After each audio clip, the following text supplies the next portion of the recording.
Good morning dear friends, आप सभी का सुबह की चाय के साथ 10 इम्पॉर्टेंट करंट अफेयर सेशन में स्वागत है। आज डेट है 30 सितंबर 2021। तो चलिए आज के सभी इम्पॉर्टेंट करंट अफेयर्स देख लेते हैं। पहला प्रश्न है, भारत सरकार ने किस राज्य में परशुराम कुंड विकसित करने का काम शुरू किया है? तो परशुराम मंदिर आप जानते हैं अरुणाचल प्रदेश में है और यहीं पर सरकार के द्वारा परशुराम कुंड को विकसित किया जाएगा, उसे रेजुविनेट किया जाएगा। किस योजना के तहत? तो आपका उत्तर होगा प्रसाद योजना के तहत। प्रसाद योजना वर्ष 2014-15 में किस मंत्रालय के द्वारा लॉन्च की गई थी? पर्यटन मंत्रालय के द्वारा। ठीक है, पर्यटन मंत्रालय के द्वारा साल 2014-15 में प्रसाद योजना को शुरू किया गया था, जिसके अंतर्गत जो तीर्थ यात्रा स्थल है उनका कायाकल्प किया जाना था, उनका संवर्धन किया जाना था, उनको रेजुविनेट किया जाना था। प्रसाद का फुल फॉर्म एग्जाम में कई बार पूछा गया है, आप नोट करेंगे। Pilgrimage rejuvenation and spiritual augmentation drive, ये प्रसाद का फुल फॉर्म है। अब अगला प्रश्न देखते हैं। केंद्रीय आवास और शहरी मामलों के मंत्री हरदीप सिंह पुरी ने स्वच्छ सर्वेक्षण 2022 का कौन सा संस्करण लॉन्च किया है? तो हाल ही में केंद्रीय आवास और शहरी मामलों के मंत्री हरदीप सिंह के द्वारा स्वच्छ सर्वेक्षण 2022 का 7वां संस्करण लॉन्च किया गया। ठीक है, रैंकिंग अगले वर्ष 2023 में जारी होगी। 2022 के स्वच्छ सर्वेक्षण में जिलों को भी रैंकिंग प्रदान की जाएगी, यानी रैंकिंग में इस बार जिले भी शामिल हैं। पिछली बार के 2021 के स्वच्छ सर्वेक्षण में राज्यों को भी रैंकिंग दी गई थी और 2021 के राज्यों की रैंकिंग में किसने शीर्ष स्थान प्राप्त किया था? उत्तर प्रदेश ने। क्लियर हो गया?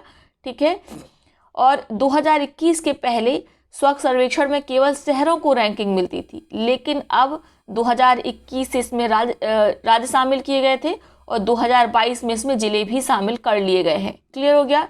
ठीक है, बात करें, ये कई बार एग्जाम में पूछा गया है, स्वच्छ सर्वेक्षण 2022 या सिंपल स्वच्छ सर्वेक्षण किस मंत्रालय की पहल है? तो आपका उत्तर होगा केंद्रीय आवास और शहरी मामलों के मंत्रालय की यह पहल है। इसे पहली बार जो ये संस्करण था, ये पहली बार कब लॉन्च किया गया था? वर्ष 2016 में। ठीक है, क्लियर हो गया? इंपॉर्टेंट है, इसको याद रखेंगे। इस बार का जो आयोजन है यह 7वां आयोजन है, वर्ष 2022 की यहाँ पर बात चल रही है। अगला प्रश्न है, विश्व हृदय दिवस वर्ल्ड हार्ट डे प्रतिवर्ष कब मनाया जाता है? तो प्रतिवर्ष इसका आयोजन किया जाता है 29 सितंबर को। किसके द्वारा? वर्ल्ड हार्ट फाउंडेशन के द्वारा इसका आयोजन किया जाता है। पहली बार कब इसका आयोजन किया गया था? वर्ष 2000 में। ठीक है, वर्ष 2000 में इसका आयोजन किया गया था। इस वर्ष की थीम क्या है? तो नोट करेंगे, थीम है यूज हार्ट टू कनेक्ट। क्या है? यूज हार्ट टू कनेक्ट, ये वर्ल्ड हार्ट डे की थीम है। अगला प्रश्न है, किस राज्य की घर की बनी चावल की शराब बियर जुडीमा को भौगोलिक संकेतक जीआई टैग से सम्मानित किया गया है? तो जुडीमा ये एक प्रकार की चावल से बनाई हुई बियर है, ठीक है, जिसे हाल ही में जीआई टैग दिया गया है। किस राज्य के लिए जीआई टैग मिला है? असम के लिए। ठीक है, असम में डिमासा ट्राइब रहती है, जनजाति रहती है, जिसके द्वारा जुडीमा बियर को तैयार किया जाता है। तो एग्जाम में पूछा जाता है डिमासा ट्राइब कहाँ पर रहती है? तो आपका उत्तर होगा असम में, और इसी डिमासा ट्राइब के द्वारा जुडीमा नामक एक शराब तैयार की जाती है जो चावल से बनी होती है। हाल ही में इसे जीआई टैग दिया गया है। जीआई टैग देने का क्या लाभ होता है? तो इससे एक तो इसको पहचान मिलती है, ठीक है, विश्व स्तर पर इसको पहचान मिलती है, इससे इसको हाई प्राइस मिलते हैं, सही इसका मूल्य मिल जाता है और मार्केटिंग में काफ़ी आसानी होती है, इसीलिए जीआई टैग का महत्व होता है।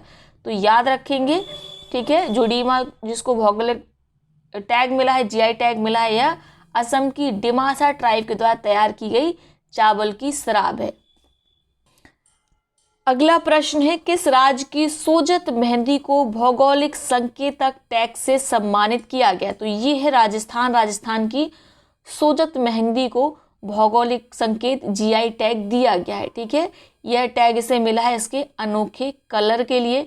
इससे विदेशों में, देश विदेश में इसे आसानी से बेचा जा सकेगा, इसका विपणन किया जा सकेगा। ठीक है, और सोजत मेहंदी के नाम से अब कोई अन्य जो उत्पादक हैं, जो अन्य प्रकार की मेहंदी उगाते हैं, वे इसको इस नाम का प्रयोग नहीं कर पाएंगे। इसकी विशेष पहचान मिल गई है राजस्थान को, तो इसको आप लगाएंगे इम्पोर्टेंट। ठीक है, अगला प्रश्न देखते हैं।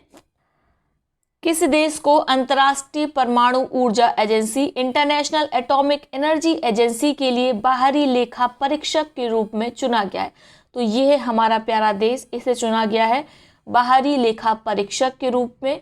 किसके लिए? इंटरनेशनल एटॉमिक एनर्जी एजेंसी के लिए। ठीक है, कार्यकाल कितने वर्ष का रहेगा? 6 साल का भारत का कार्यकाल रहेगा, वर्ष 2022 से लेके 2027 तक। क्लियर हो गया? अब बात करेंगे इंटरनेशनल एटॉमिक एनर्जी एजेंसी के बारे में। ठीक है, तो ये दुनिया की सबसे बड़ी परमाणु सहयोग केंद्र है, एजेंसी है।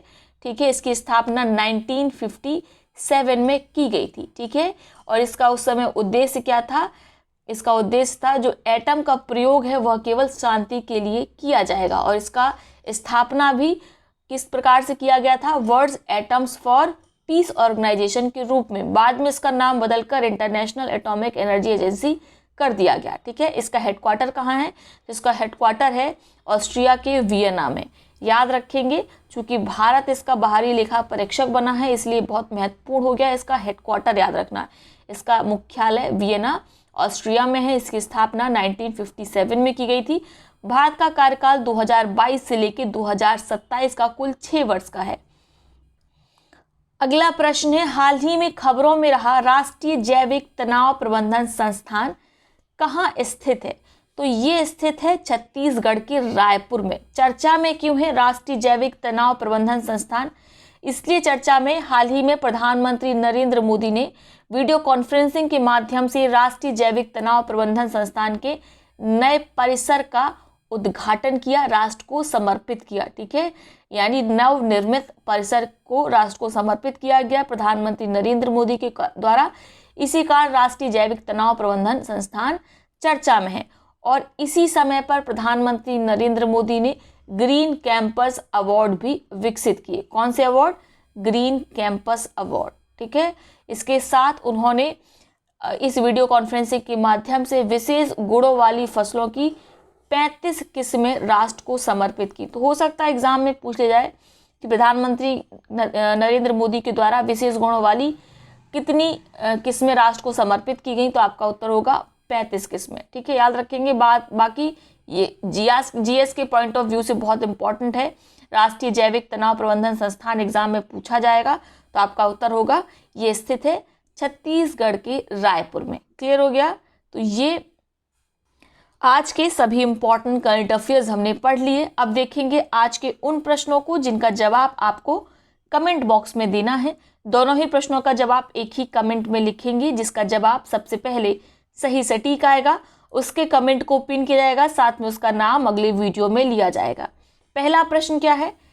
T20 में 10,000 रन बनाने वाले पहले भारतीय खिलाड़ी निम्न में से कौन बन गए हैं? आपके विकल्प हैं विराट कोहली, सुरेश रैना, ऋषभ पंत और श्रेयस अय्यर। इसके साथ बताएंगे T20 में 10,000 रन बनाने के मामले में जो भारतीय खिलाड़ी है उनकी कौन सी रैंकिंग है। ठीक है, ग्लोबल रैंकिंग की हम बात यहाँ पर कर रहे हैं। और ग्लोबल रैंकिंग में पहले नंबर पर कौन है, यानी सबसे पहले खिलाड़ी कौन है जिन्होंने 10,000 रन बनाने की उपलब्धि अपने नाम की थी? बात की जा रही है T20 क्रिकेट की। अगला प्रश्न है, किसके द्वारा नई दिल्ली के इंदिरा गांधी इंडोर स्टेडियम में पहली बार राष्ट्रीय सहकारी सम्मेलन, जिसे सहकारिता सम्मेलन भी कहा जा सकता है, इसका उद्घाटन किया गया, संबोधन किया गया? आपके विकल्प हैं अमित शाह, नरेंद्र मोदी, राजनाथ सिंह या एस जयशंकर। तो इन दोनों प्रश्नों का उत्तर आप कमेंट बॉक्स में करेंगे। अब बात करते हैं उन पिछले प्रश्नों की जिनका सबसे पहले सही सटीक जवाब दिया गया कंचन पाल जी के द्वारा। कंचन पाल जी की कमेंट को ऑलरेडी पिन किया जा चुका है। पहला प्रश्न क्या था?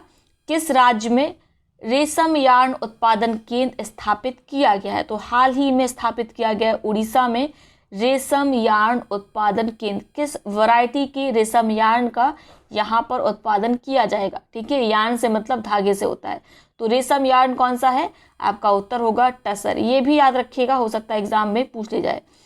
अगला प्रश्न है, भारतीय सेना द्वारा विजय सांस्कृतिक महोत्सव का आयोजन कहाँ किया जाएगा? तो इसका आयोजन किया जाएगा कोलकाता में। आयोजन हो चुका है 29 सितंबर तक, यानी कल तक इसका आयोजन था।